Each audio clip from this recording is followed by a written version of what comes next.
तो चलिए दोस्तों, आज जो है हम लोग जानने वाले हैं रेलवे ग्रुप डी के मैथ के सिलेबस के बारे में। और ये साधारण वीडियो नहीं है, क्योंकि आप लोगों को इस वीडियो में इस बात की जानकारी मिलेगी जो मैथ के कौन से चैप्टर से कितना नंबर का क्वेश्चन आपको रहता है आपके ग्रुप डी के एग्जाम में। कहे तो कौन सा चैप्टर पढ़ना आप लोगों के लिए फायदेमंद रहेगा, कौन सा चैप्टर पढ़ना नुकसानदायक हो सकता है, इन सभी बातों पर जो है इस वीडियो में चर्चा होगी। क्योंकि दोस्तों, जब तक आप लोगों को सिलेबस पता नहीं होगी तो फिर वो काम ये हो जाएगा जो आसमान में तीर मारना। कि जब तक कि आपको अपना टारगेट पता नहीं है तब तक जो है आप सही निशाना नहीं लगा सकते हो।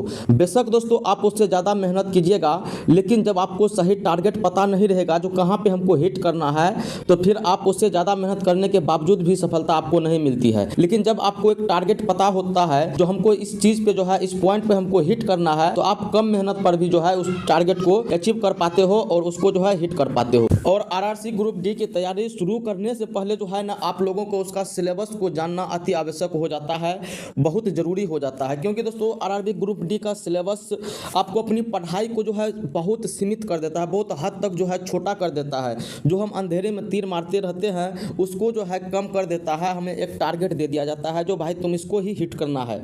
अगर आप लोग जो है ग्रुप डी का सिलेबस को अच्छी प्रकार से समझ जाते हो तो फिर आने वाली जो एग्ज़ाम है उसमें आपको जो है सफलता में ये महत्वपूर्ण भूमिका निभाएगी। और बहुत बच्चे यही गलती करते हैं जो वो सिलेबस पर फोकस ही नहीं करते हैं, अंधाधुंध जो है कुछ उटपटांग चीज़ें को पढ़ना स्टार्ट कर देते हैं। इससे आपका जो है वर्कलोड बढ़ जाता है और सक्सेस का जो है चांस वो जीरो हो जाता है। जब तक आप सही चीज़ को नहीं पढ़िएगा तो फिर आप जो है सक्सेस जल्दी नहीं मिलेगी, क्योंकि जो चीज़ उसके लिए ज़रूरी है आप उस चीज़ को इग्नोर कर रहे हो, और जो चीज़ उसके लिए ज़रूरी नहीं है आप उस चीज़ पर दिमाग लगा रहे हो। तो इसीलिए सिलेबस को जानना बहुत ही ज़्यादा ज़रूरी है। तो सबसे पहले तो हम लोग इस बात को जान लेते हैं जो मैथ में जो है उसे चैप्टर कितना होता है जिससे जो है रेलवे ग्रुप डी में पूछा जाता है। बाबू से मैथ में आपको 29 गो चैप्टर है जिसको पढ़ना पड़ता है, लेकिन मेन रूप से अगर चैप्टर की बात करें तो आपको 17 चैप्टर ऐसा है जिसको अलग अलग आपको पढ़ना पड़ेगा। 17 चैप्टर पे आप कमांड कर लेते हो तो 29 चैप्टर को मतलब करने में ज़्यादा परेशानी नहीं होगी। चलिए अब जो है हम लोग बात कर लेते हैं। तो सबसे पहला आपका होता है सिंप्लीफिकेशन। पहला चैप्टर की अगर बात करें तो सिंप्लीफिकेशन होता है जिसे हम लोग सरलीकरण कहते हैं। इसका वेटेज देखिए एग्जाम में तो आपके ग्रुप डी एग्जाम में 7 से 10 क्वेश्चन इससे बनते हैं। अब इसमें कौन कौन से विषय आ जाते हैं, देखिए सरलीकरण में आपको बोर्ड मास का क्वेश्चन रहेगा। उसके बाद आपको जो है अनुमानित मूल्य अगर आप लोग नहीं समझ पा रहे हो तो मैं समझाना चाहूँगा थोड़ा सा, जिसे जो है हम लोग अप्रोक्सीमेशन वैल्यू के नाम से जानते हैं। उसके बाद आपका स्क्वायर रूट आ जाता है, इसमें परसेंटेज कुछ आ जाता है। उसके बाद फ्रैक्शन का क्वेश्चन आ जाता है। उसके बाद आपको दशक से रिलेटेड कुछ क्वेश्चन आ जाता है। सर्ड एंड इंडिकेट से आपको क्वेश्चन आ जाता है। ये सारा जो है आपको सिंप्लीफिकेशन का पार्ट है, और इन सब से जो है आप लोगों को 7 से 10 क्वेश्चन बनता है। आपके एग्जाम में 7 से 10 क्वेश्चन इन सभी से देखने को मिलेगा। उसके बाद अगर दूसरा की हम लोग बात करें, दूसरे चैप्टर की बात करें तो आपका DI होता है, कहे तो डाटा इंटरप्रिटेशन, यानी कि आंकड़ा निर्वाचन जो होता है वो आपका रहता है DI के नाम से आप लोग जानते होंगे। इसका वेटेज अगर देखें हम लोग एग्जाम में तो 4 से 5 क्वेश्चन आपको देखने को मिल सकता है आपके ग्रुप डी के एग्जाम में। अगर हम लोग बात करें जो इसमें क्या क्या चीज़ आएगा तो आपको टेबुलर ग्राफ आता है। उसके बाद पाई चार्ट का जो क्वेश्चन रहता है, लाइन ग्राफ, बार ग्राफ, ये सब का क्वेश्चन आपको जो है DI में देखने को मिलेगा, और 4 से 5 क्वेश्चन आपको रहता है इस चैप्टर से। उसके बाद आपका तीसरा आता है अलजेब्रा से। अलजेब्रा कहे तो बीजगणित से आपको बीजगणित का वेटेज जो है रेलवे ग्रुप डी एग्जाम में 3 से 4 क्वेश्चन देखने को मिलेगा।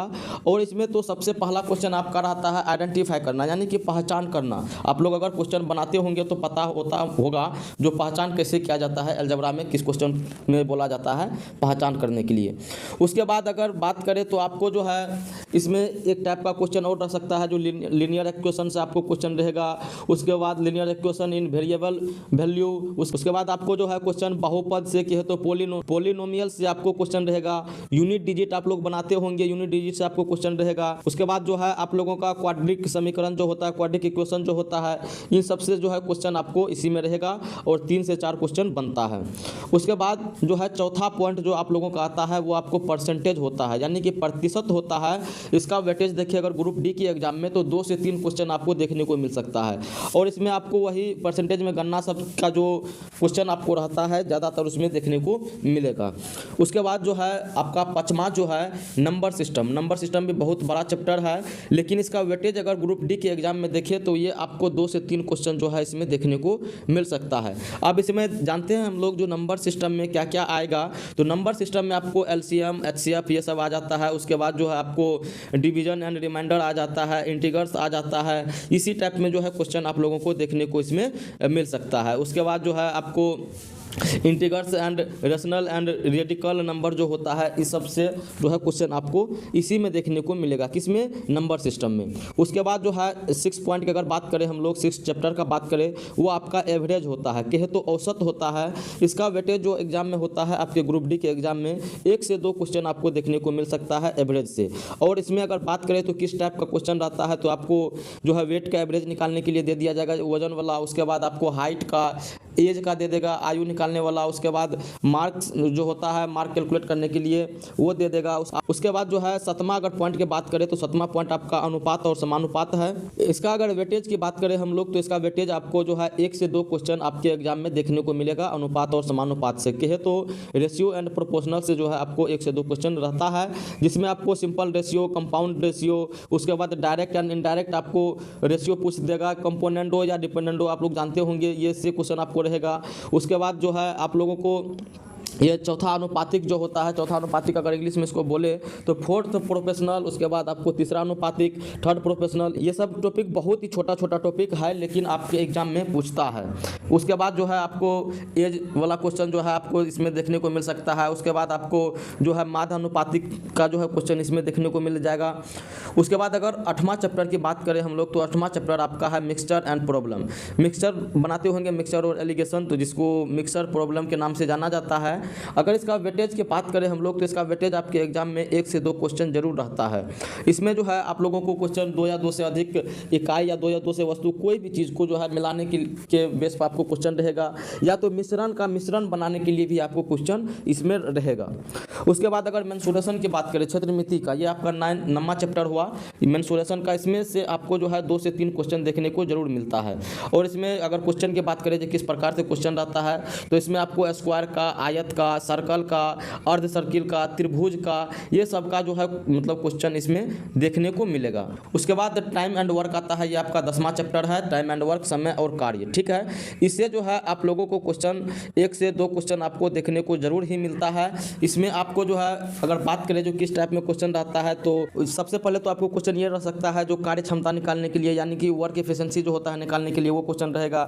उसके बाद देखो इसमें एक टाइप का क्वेश्चन और बनता है जो कार्य और मजदूरी, यानी कि वर्क और उसके बाद जो मजदूरी होता है उसका आपको क्वेश्चन इसमें देखने को मिलेगा। उसके बाद पाइप एंड सिस्टम का जो क्वेश्चन रहता है, ये अलग चैप्टर है, लेकिन आपको टाइम एंड वर्क में ही आपको इसी टाइप में क्वेश्चन रहता है, इसलिए एक साथ इसको लेके आप लोग को बता रहे हैं।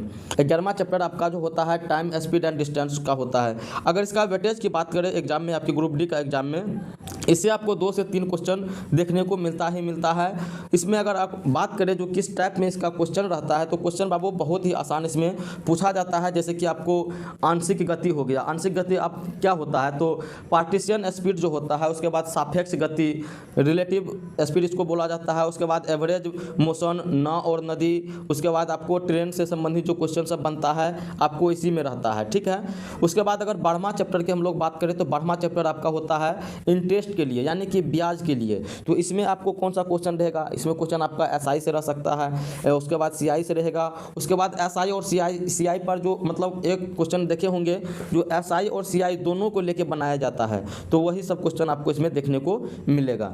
उसके बाद अगर 13वां चैप्टर की बात करें हम लोग तो वो आपको लाभ और हानि है, कि तो प्रॉफिट एंड लॉस है।